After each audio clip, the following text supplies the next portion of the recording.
Everybody's Rob from CTOUCH. We have new features in UBoardMate CC.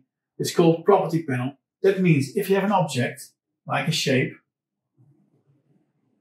and select the object, there's a property panel available over here. You can have it here or tap the options property panel.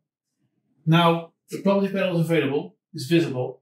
You can change the fill color, change the outline color. You can change the line thickness. You can change the opacity.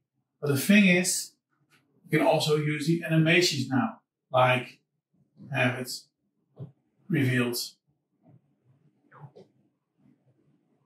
The property panels are for every object. So if you have a table, like here, or a chart, you can select it.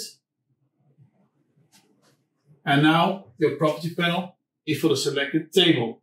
So you have all the options for the table in here, like change a different theme or structure, as you can see. So every object has a different property panel.